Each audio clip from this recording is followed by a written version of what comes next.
Salut à tous! Aujourd'hui, je suis super contente parce que je reçois Anaïs qui, comme moi, accompagne des parents d'enfants neuroatypiques. On a découvert qu'on avait vraiment plein de points communs et on est toutes les deux mamans TDAH avec des enfants TDAH et on accompagne des mamans dans la même galère. Anaïs, merci d'être là. Merci Chantal de m'avoir invitée. Est-ce que tu veux te présenter un petit peu? Allez, c'est parti. Donc, en fait, comme tu l'as très bien dit, je suis Anaïs, TDAH, maman d'enfants neuroatypiques. J'ai deux enfants, deux filles. Ma plus jeune est TDAH, diagnostiquée, et aussi dysgraphique. Puis dans le lot, il y a l'hypersensibilité. Enfin voilà, je pense que tu vois un petit peu tout ce qui peut accompagner le TDAH. J'accompagne des mamans principalement, mais aussi des papas, d'enfants TDAH principalement. Je fais ça depuis 2-3 ans, enfin 2 ans vraiment que je fais ça. Et puis je suis ici parce qu'en fait tu m'as contacté et on a découvert qu'on avait une tonne de points communs, qu'on accompagnait les mamans avec la même intention et des outils qui se ressemblent fortement. Et j'espère qu'on va pouvoir en parler aujourd'hui. Super, parfait. Aujourd'hui, on va parler de nos diagnostics, nos galères, comment on est arrivé à faire ce métier, ce qu'on voit dans nos accompagnements et notre message pour vous. Restez avec nous, ça va être authentique et sans filtre. Alors Anaïs, Yes. raconte-nous comment tu as découvert que tu étais TDAH. Alors, après une errance assez importante, euh, alors je le suis, comme tu sais, hein, depuis toujours, mais à l'époque, enfin moi voilà, j'ai 39 ans. À l'époque, quand j'étais enfant, on n'en parlait pas. Euh, donc voilà, j'ai vécu ma scolarité un peu comme j'ai pu. J'étais très bavarde. Mais j'ai quand même réussi, tu vois, à me raccrocher à ce que je pouvais, à énormément bosser. Voilà, je bossais beaucoup. Donc j'ai fait des études supérieures, tout ça. Je te passe les détails, hein, sinon en bonne TDAH, je vais me perdre dedans. Et quand j'ai été maman, en fait, ma première fille, ça allait. Je m'en sortais plutôt pas mal. Mais après, entre le travail, j'ai déménagé, tout ce qui était administratif, etc., ça commence à se compliquer. Et à la naissance de ma deuxième fille, TDAH, alors là, tout est parti en cacahuète. Les symptômes se sont amplifiés. Je me suis dit, mais qu'est-ce qui se passe? Et je vivais, tu sais, des périodes de on-off, mais hyper intenses. Du coup, je suis allée voir un psychiatre, un deuxième et tout. Faut savoir que dans ma région, c'est pas la folie, Compliqué, très compliqué. médicalement parlant. C'est un peu un désert en termes de voilà, psychiatre, diagnostic, etc. Et donc le premier que j'ai vu, comme je faisais beaucoup de on-off, donc j'avais vraiment des périodes intenses où je faisais 1000 projets et des périodes où j'étais down et où je pouvais pas suivre ce que la Anaïs Up avait lancé, tu vois. Ah ouais, je vois tout Donc à fait. j'arrivais plus à répondre à tous les coups de fil. Enfin vraiment, il y avait vraiment des grosses périodes très compliquées. Et donc il m'a diagnostiqué bipolaire. Et donc j'ai pris du lithium pendant des mois, ce qui a été une catastrophe. Mais ça a commencé comme ça. Et j'ai continué mes recherches et j'ai vu un autre psychiatre, enfin j'en ai vu 4, jusqu'à vraiment trouver quelqu'un qui était formé, on va dire, mais formé, informé, tu vois, c'était encore Ouais. à cette époque-là compliqué. Et où en fait, au final, avec le temps, qui a pu me diagnostiquer TDAH. Et je me suis vraiment reconnue pour le coup. Ah purée, quatre psychiatres, Quatre avant de trouver, psychiatres, ouais. passer par le lithium, Ouais. ouais, je comprends complètement. Ça c'est, en Complètement. plus ça c'est mon histoire parce que du coup comme j'ai été diagnostiquée après ma fille a pu aussi parce que j'ai reconnu en fait c'était une mini moi et donc juste après en fait elle a passé tous les tests. Là ça a été plus facile j'ai trouvé avec ma fille même si c'était un peu long mais pour les enfants j'ai pas eu ce discours de ça disparaît à 18 ans donc euh, donc voilà. J'ai plus facilement trouvé plutôt neuropédiatre, neuropsy, etc. Et lui faire passer tous les tests. Donc Ouais. globalement, si je suis pas trop dans dans les détails de tout le parcours. Ça a été la galère quand même, quoi. Ouais, ça a été la galère. Et puis, comme je te disais, ma fille a eu une première année de vie très compliquée. Donc moi, j'étais un zombie, concrètement. Hein. Elle avait ce qu'on appelle le syndrome de Kiss. Donc, grossesse difficile, accouchement très compliqué. Et première année de vie où, en fait, ça fait un peu comme un torticolis. Elle pleurait tout le temps. Quand on l'a changée, quand elle était pas sur moi. Donc je l'ai eu H24 sur moi pendant 13 mois. C'est compliqué. Ouais. Et Ouais. tout ça, tout ça a fait un espèce de chaos terrible, quoi. Ouais, je comprends. Chez moi, ça s'est passé un peu différemment, mais c'était aussi un peu la galère, parce que moi, mes enfants ont été diagnostiqués, eux, en premier. Mon Ok. grand, il avait 12-13 ans, c'était tardif. En fait, il était diagnostiqué vers 8 ans HP, parce que depuis l'âge de 7-8 ans, il faisait des angoisses nocturnes, il ne dormait pas. Et quand je réfléchis, ça a commencé bien plus vite, en fait. Ouais. Voilà. On banalise, c'est notre premier, on dit que voilà, je travaille, je suis pas là assez. En fait, on met tout sur nous, en fait. Puis lui, il n'était pas du tout hyperactif. Il pouvait rester assez calme. Alors, pas tout petit, mais plus grand, vers partir de 8 ans, il était assez calme, en fait, assez posé. Mais c'était Ok. l'anxiété. Et puis, je sentais bien qu'il y avait quelque chose. Tu sais, en tant que maman, tu sens qu'il y a quelque chose qui ne va pas. Donc, il était quand même suivi un peu par l'ergo, un peu par l'ortho, après il arrêtait, après par un psy, etc. Hmm. Et à 12-13 ans, je suis arrivée chez le pédiatre, j'ai dit, il va pas bien. Donc, il avait déjà fait un décrochage scolaire à 10 ans, donc on voulait pas que ça retombe. Et là, j'ai dit, écoutez, son cousin, il est TDAH, il est médicamenté, euh, ça lui a sauvé la vie, moi je crois qu'il faut qu'on aille là-dedans, en fait. Et on allait là-dedans, et c'était ça. Et son petit frère, qui a 4 ans de moins, donc lui, par contre, il était ultra hyperactif. Donc, avec aussi beaucoup de retard au niveau du langage, il a parlé très tardivement. Donc, il était suivi par une orthophoniste. Il avait déjà été faire un test vers 6 ans, mais il avait été négatif parce qu'en fait, quand ils sont petits, on ne fait pas le même test, puis ça l'intéressait, donc ils n'ont rien vu. Mais à 8 ans, il avait vraiment de la dyslexie, donc beaucoup de difficultés scolaires. On a eu beaucoup de chance avec les enseignants. Et là, les enseignantes, ils ont redit, mais il faudrait vraiment regarder pour le TDAH. Et le psychologue qui l'avait testé 2 ans avant, il fait, bon, pour faire plaisir aux enseignantes, on va le faire.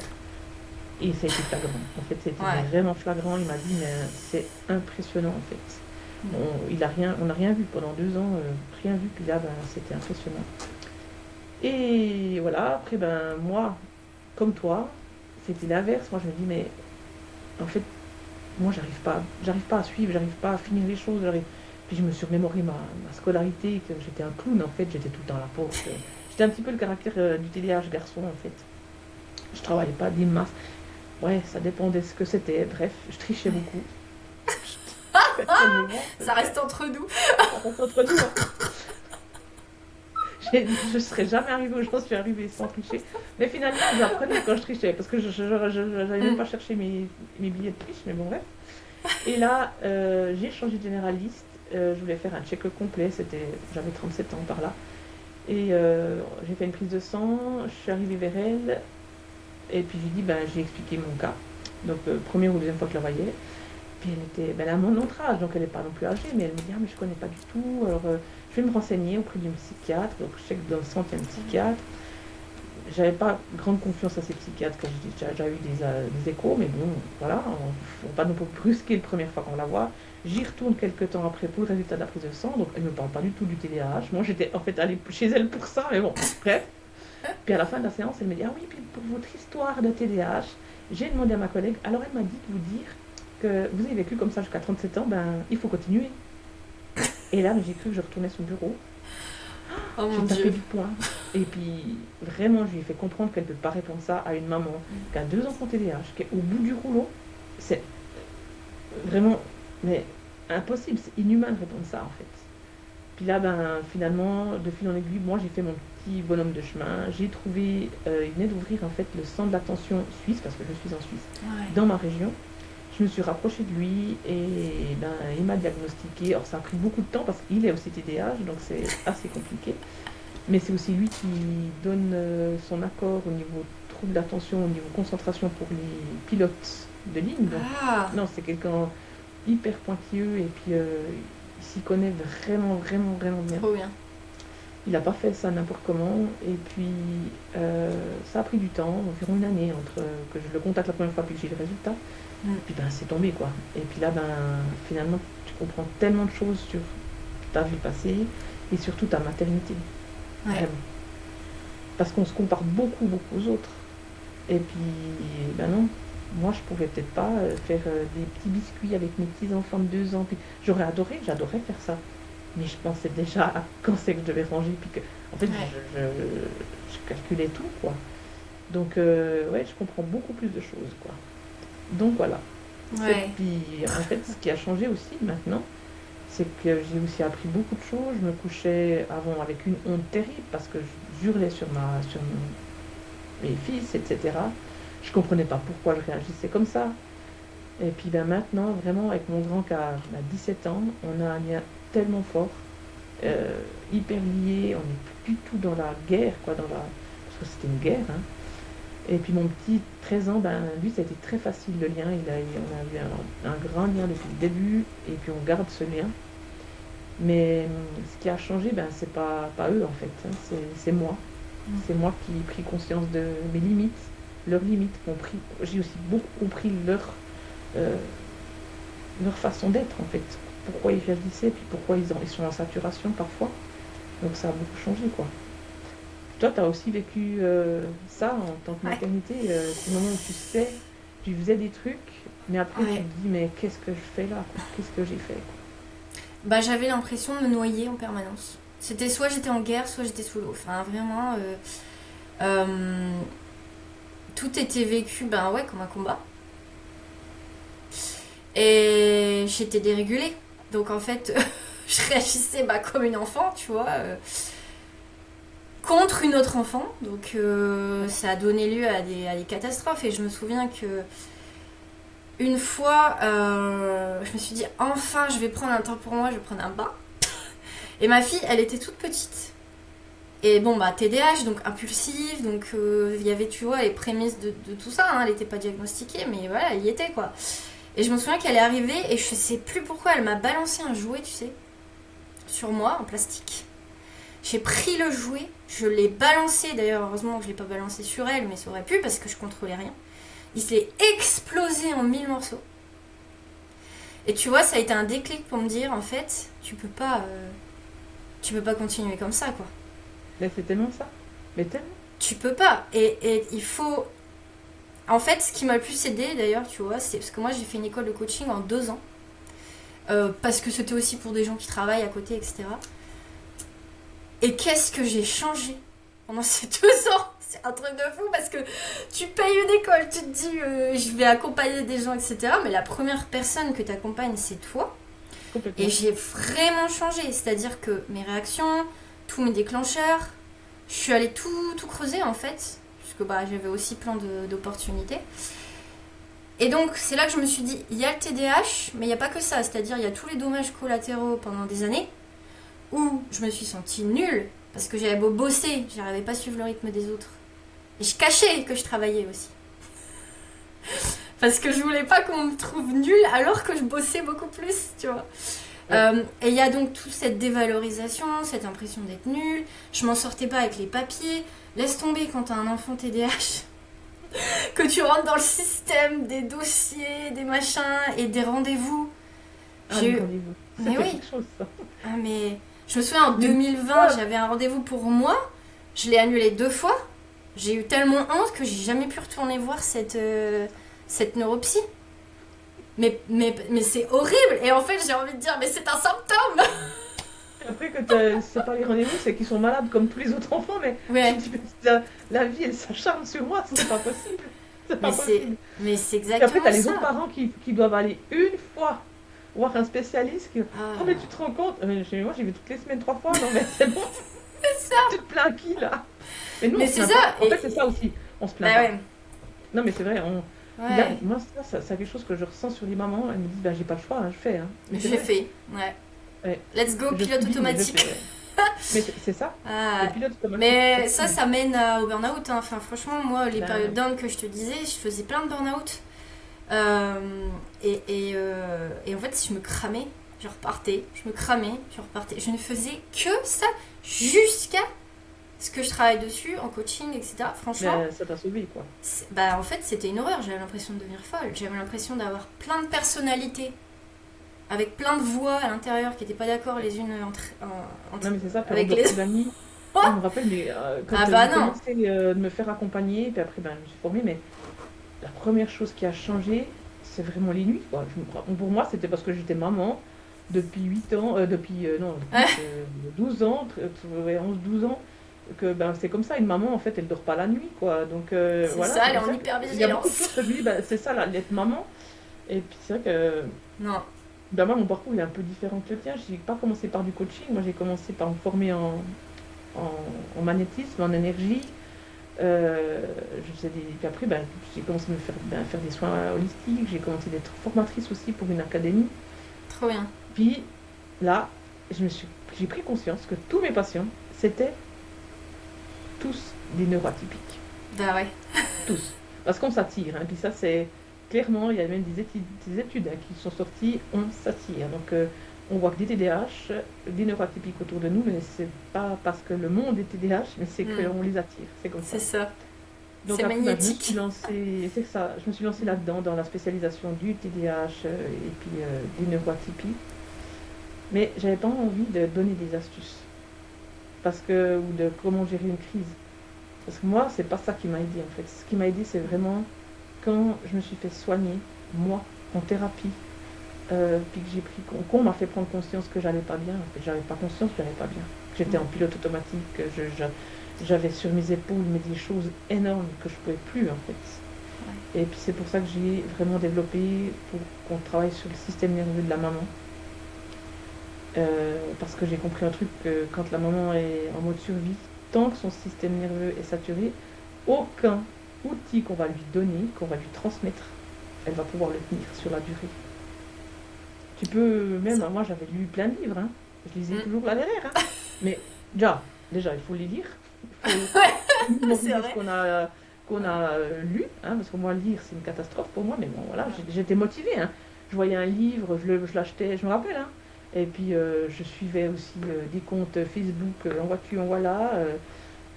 Mais mon système nerveux, il était tout le temps en alerte. Donc, C'est ça. j'avais aussi essayé de faire ces petits tableaux, etc. Mais ça ne tenait pas, en fait, ça ne Bah tenait pas non. du tout. Puis c'est pas ça que nos enfants avaient besoin. Ils avaient besoin de quelqu'un qui était au niveau émotionnel, au niveau comment, nerveux, solide, en fait. C'est ça qu'ils avaient Ouais. besoin. On croit qu'on veut sauver nos enfants. Lui, mon fils, il m'a dit dernièrement, donc le grand, il m'a dit, mais tu sais, maman, on n'a pas besoin de vos conseils. Hmm. On n'a pas besoin de votre aide. Quand on vient vers vous pour parler, par exemple, ou qu'on va pas bien, ce qu'on a besoin, c'est juste vous, avoir une oreille attentive. Mais si on vous demande pas de conseils, on n'a pas besoin de conseils, quoi. Parce qu'en fait, quand on leur donne des conseils, ils ont l'impression d'être jugés, puis qu'on les sauve, mais c'est pas ça qu'ils ont besoin. Et c'est vrai que mon fils m'a dit, mais ce qui m'a aidé vraiment, c'est que tu sois présente, mais présente pas physiquement, mais émotionnellement. Puis quand je vais pas bien, parce que ça arrive encore, hein, qu'il va pas bien, ben je peux venir vers toi et je peux me confier. Hmm. Donc voilà, mais toi, je sais que tu travailles aussi beaucoup sur la régulation du parent. Ouais. Bah, en fait, Donc, c'est à qu'est-ce que l'époque tu qu'on... observes le plus chez les mamans? Bah, déjà, alors, enfin, si t'es ok, je reviens un petit peu en arrière parce que pour les astuces, etc., j'ai fait le même constat que toi. En 2019, j'ai créé un site qui s'appelle Grandir Zen, une marque, parce que j'étais tellement paumée que je me suis dit, je vais trouver des astuces, des choses comme ça, je vais les partager. Mais c'était moi hein, qui avait besoin de ça. Puis tout compte fait, tu peux mettre en place 30 000 actions, des tableaux, des machins. En fait, tant qu'à l'intérieur, t'es pas en sécurité émotionnellement, C'est pas.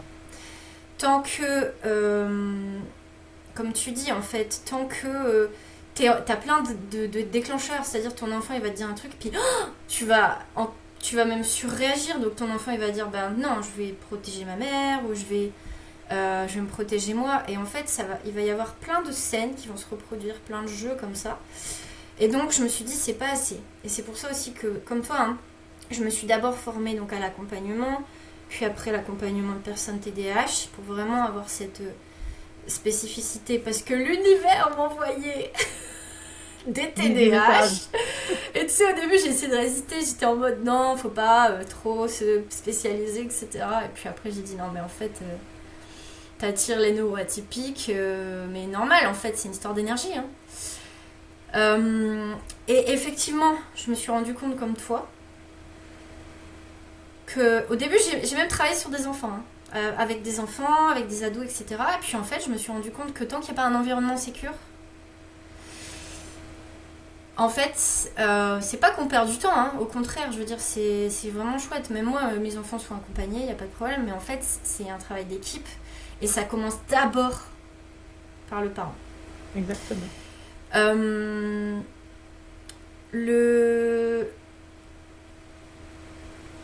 Donc après, ta question, c'était qu'est-ce que tu as remarqué, c'est ça? Qu'est-ce que tu observes en fait, quelque chose qui revient tout le temps chez les que tu as chez toi, quoi, en fait? Qu'est-ce qui revient tout le temps?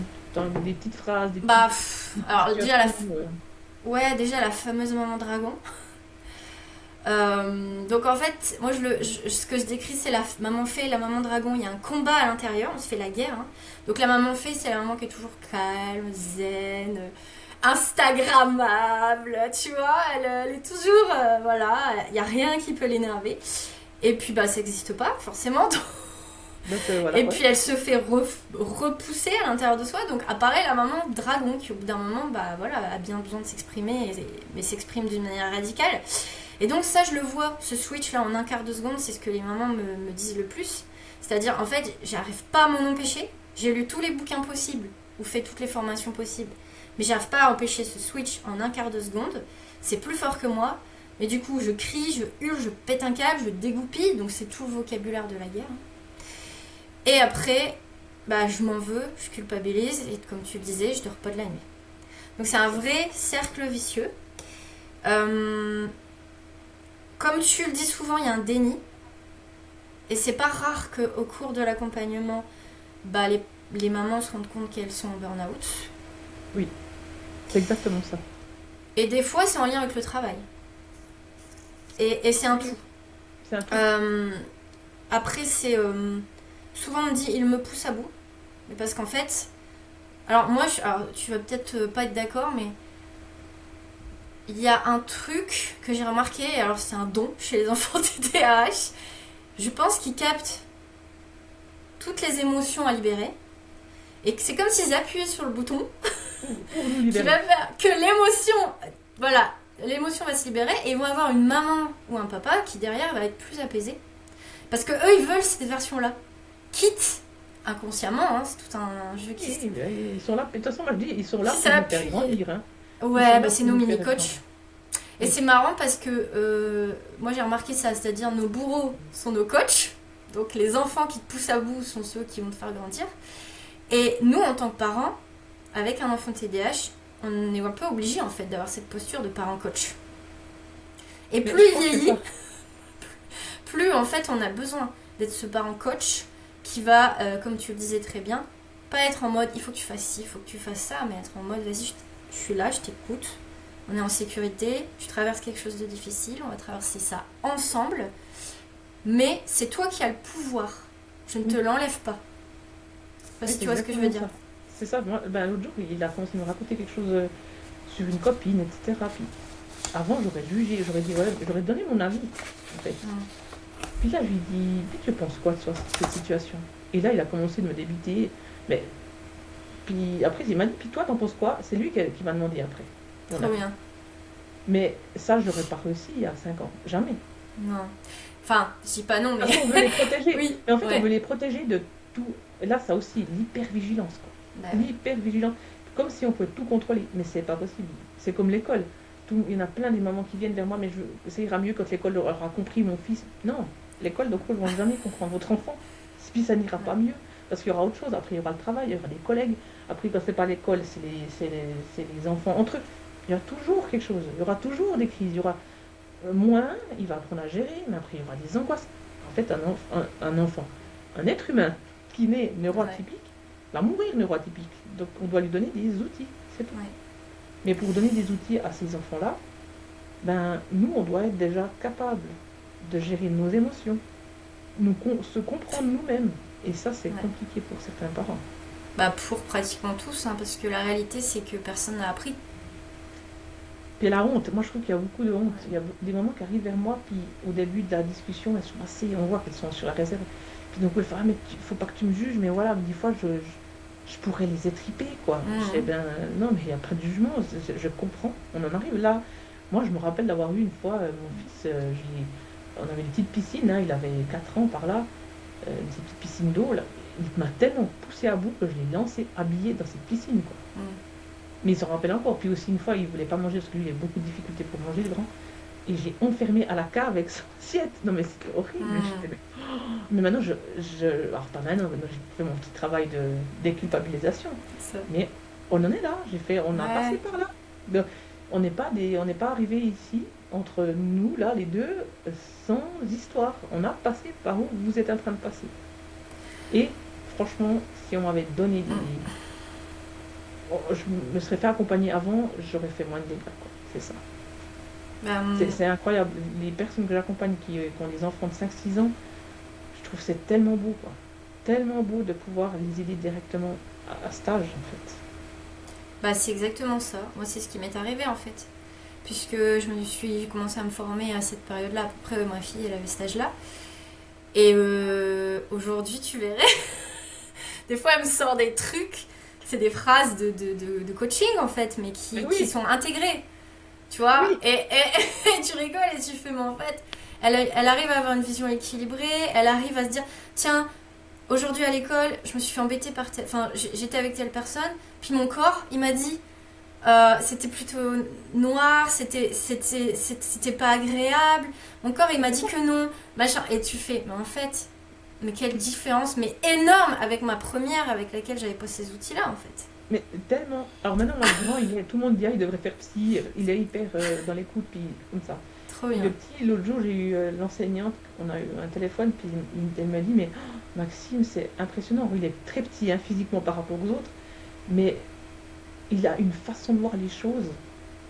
Il se détache beaucoup des situations, il rentre pas Mm. dans le conflit pour rien, il est réfléchi, et puis il analyse beaucoup les situations et avec beaucoup de distance en fait. Mm. C'est très rare à cet âge. J'étais, ah, j'ai peut-être réussi quelque chose, mais sans vouloir, parce qu'en fait, Oui, c'est naturel. C'est pas comme si on travaillait sur nos enfants, hein. C'est ça en fait, c'est l'effet domino. Nous, on est c'est ancré, on ça. est bien. C'est que l'effet domino. Moi, j'ai plus du tout d'outils de récompense ou je ne sais pas quoi, ce que j'ai essayé avec mon Pareil. grand, avec mon petit. Des fois, mon grand, il me dit, ah, mais t'es beaucoup plus cool avec Maxime. Je dis, mais c'est du donnant-donnant naturel, quoi. J'ouvre le lave-vaisselle pour vider. Il a 13 ans, donc il est en préadolescence ou adolescence. Il se lève du canapé, puis il vient de vider sans jugement. Je lui dis, ben oui, je suis un peu plus cool. J'ai fait, mais toi, c'était pas comme ça, c'était compliqué. On était toujours dans le conflit, mais je sais que c'est moi qui ai beaucoup changé aussi. Beaucoup, beaucoup, beaucoup. J'ai beaucoup moins d'attente, beaucoup moins de pression. Je mets aucune pression, c'est fini. C'est leur vie. J'ai compris que c'était leur vie, en fait. Ça aussi, quand je dis aux mamans, mais C'est. vous pouvez pas, s'ils n'ont pas décidé de faire leur devoir, vous pouvez pas, vous allez faire du combat, puis en fait, vous aurez plus du tout de lien avec vos enfants. Je suis Et ce d'accord que je avec voulais toi, aussi revenir, privilégier le c'est lien. que leur faire comprendre aux mamans que c'est pas une faiblesse, hein, ce qui vous arrive. C'est vraiment physiologique. C'est votre système nerveux, il est saturé, puis vous pouvez plus réfléchir. Vous êtes que dans faire, faire, faire. Je dois, je dois, je dois, je dois, je dois. Mais c'est pas ça en fait. Parce que les mamans qui sont comme ça, qui arrivent chez nous, hein, chez toi ou chez moi, ben en fait, on se rend bien compte qu'elles sont juste en mode survie. Ça Bah veut ouais. dire quoi? Ça veut dire qu'elles sont en hyper-vigilance 24/24. Euh, Elles sursautent au moindre bruit, au moindre message pronote. Elles anticipent la prochaine crise avant qu'elle arrive, parce que comme ça sera plus facile. elles ont un sommeil non réparateur. Hier, j'ai eu une maman, elle dort 3 heures et entrecoupée, quoi. Donc, Oh là là, elles ont vraiment cette impression de jamais c'est récupérer. Et le dur. pire, c'est qu'elles pensent que soit c'est elles le problème, souvent, quand elles arrivent, en tout cas chez moi, elles ont pris conscience que c'est plus l'enfant, mais c'est elles, mais qu'elles pensent vraiment qu'elles ont un problème. Que les autres arrivent, mais pourquoi pas moi, je devrais être plus C'est ça. patiente, je suis une mauvaise mère. Mais non, non, ton système nerveux est en train de juste crier au secours. Elles en Mm. peuvent plus. C'est pas une faiblesse. C'est ton corps qui est en alerte. Moi, je leur dis tout le temps. Puis voilà. Bah, Mais le corps, il fonctionne, hein, il envoie les signaux avant la catastrophe aussi. Hein. puis attends, C'est... t'entends aussi, mon mari ne comprend pas du tout. Ou bien Ouais. mon mari, ça ira mieux quand il m'aidera. Non, pas du tout, quoi. C'est pas ça. Non, puis en fait, ça crée une forme de solitude. C'est aussi pour ça que quand tu te fais diagnostiquer TDAH, tu te dis «Ah, j'ai trouvé ma tribu. Mais c'est ça. Ouais. Mais, Puis après, mais tout ce que tu décris, ouais, hein, c'est ça. Tu te sens moins c'est... seul et puis tu peux être une équipe, en fait. Ouais.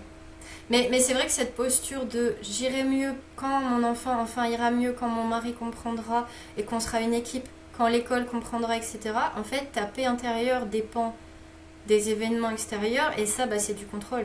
C'est pas une vraie paix. C'est ça.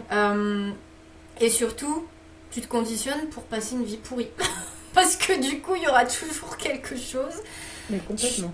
Autour de toi, il y aura, si c'est pas ton conjoint, il y aura la famille qui va te juger. Il y aura toujours quelque chose en fait. Et Oui, comme tu dis, le mode survie, je dirais même que c'est terrible parce que c'est des mamans qui ne respirent pas. Donc ça, c'est première chose pour le système nerveux. C'est t'es en apnée toute ta journée, puis tout à tu fait. oses souffler Toute la nuit. Toute quand la ton nuit. enfant, c'est enfin couché. Mais alors, si ton enfant il met 3 heures à s'endormir, alors là, elle est tombée, voilà. Et en fait, c'est des mamans qui se posent pas de la journée, Non. qui ne prennent pas de temps pour elles en général, ou voilà, dès qu'il y a un petit truc, c'est oh mon dieu, qu'est-ce que j'ai pas fait, etc. Parce que comme tu dis, elles sont en hypervigilance, donc c'est scanner tout l'environnement pour se dire qu'est-ce qui n'a pas été fait. Tiens, là, il risque d'y avoir une crise pour tel truc, donc voilà, elles anticipent tout, elles Elles contrôlent tout. anticipent tout. Tout. Même si elles délèguent, de toute façon, bah, excuse-moi, mais c'est pas fait comme, comme elle le ferait. Donc ça fait réagir. Et je suis encore comme ça sur, Les problèmes. à plein d'endroits, donc je comprends tout à fait. Oui, Donc oui, c'est ça en fait. Comme tu dis, c'est la première étape, c'est vraiment cette, sortir de cet état de survie. c'est Parce ça. que c'est pas une vraie vie en fait. Et c'est difficile de se sentir vivant quand t'es en mode pilote automatique. Mais tellement.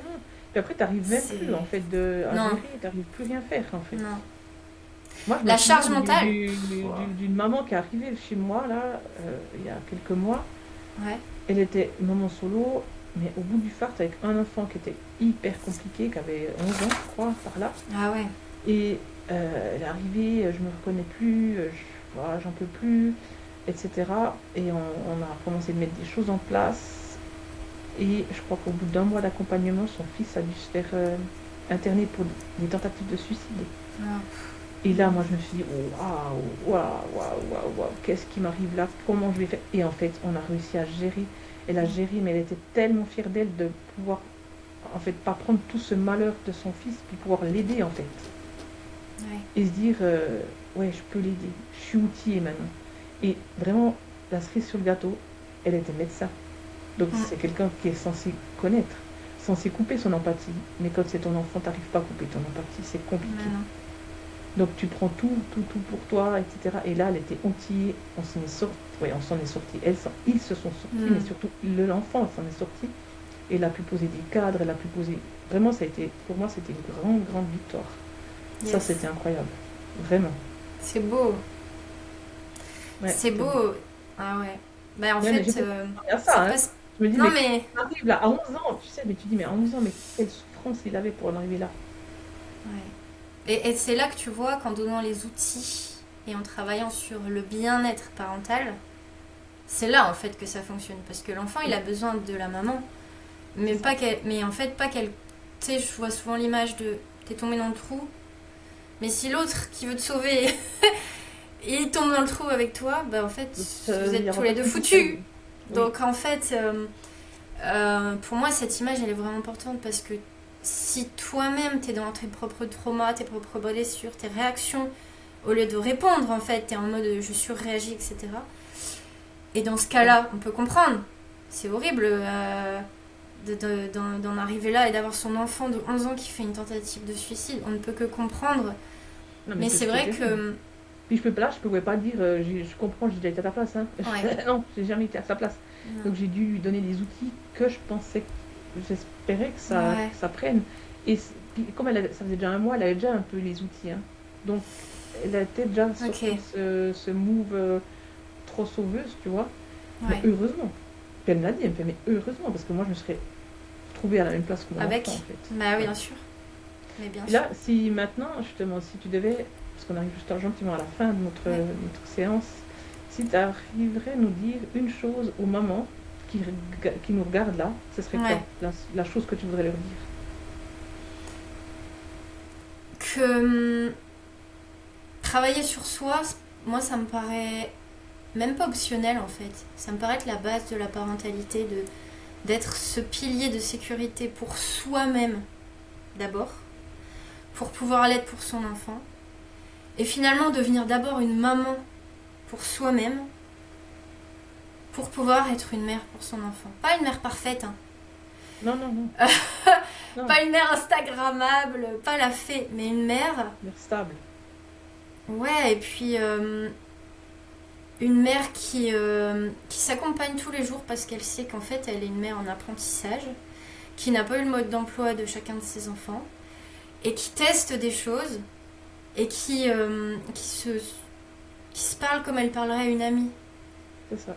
Plutôt que de se juger et de se détester, de se dégoûter dès qu'elle fait un truc qui n'est pas ok avec ses valeurs. Qu'elle l'utilise en fait comme matière. De se battre contre franchement, arrête de te battre contre toi-même. Arrête de penser que t'es nul. T'es une maman qui fait au mieux qu'elle peut avec le système nerveux que tu as, qui est sûrement déjà bien épuisé. Ouais. Et puis que moi je pense que tu mérites de l'aide et que t'es pas seule. On est là. On est là. Trop bien.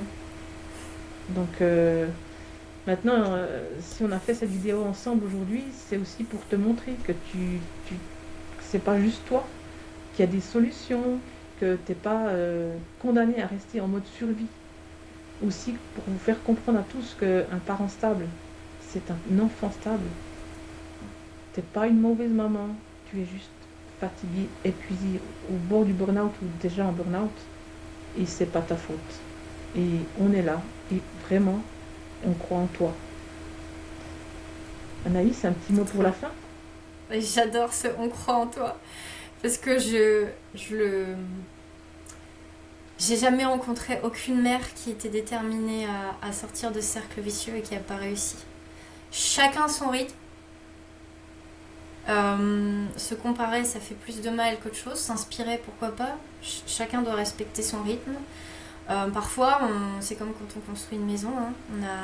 On met les fondations, on a besoin d'attendre que ça durcisse, que ça sèche et tout, sinon tout s'effondre. Mais je suis profondément convaincue que chaque mère est capable d'y arriver. Si ça fait 2 ans, 3 ans que tu n'y arrives pas seule, bah, tu te fais accompagner en fait. Par des gens qui sont passés par là et qui ont les formations et qui ont expérimenté ça avec plein d'autres personnes en fait, avec plein d'autres mamans comme toi. Rapproche-toi d'autres personnes qui vivent la même chose que toi pour sentir moins seule. Et sur la solitude, ouais. Ouais, c'est ça, exactement. Et voilà. Ouais, vraiment. Bah, merci Anaïs d'avoir pris ce temps avec moi. Ça fait avec vraiment plaisir. beaucoup de bien de discuter avec quelqu'un qui comprend vraiment, qui a les mêmes valeurs, qui travaille de la même façon. Et franchement, c'était une expérience incroyable de te connaître. Trop bien. Merci beaucoup. Trop bien, merci de m'avoir invitée. Merci. Donc si tu regardes cette vidéo, puis si elle t'a parlé, Tu peux liker pour nous soutenir, partager là, vraiment, que il y a peut-être une maman qui en a besoin. Abonne-toi à nos chaînes et tu retrouveras aussi toutes les coordonnées d'Anaïs en description et les miennes aussi. Et surtout, rappelez-vous quelque chose, vous n'êtes pas seul, vous n'êtes pas nul et vous êtes épuisé et méritez de l'aide.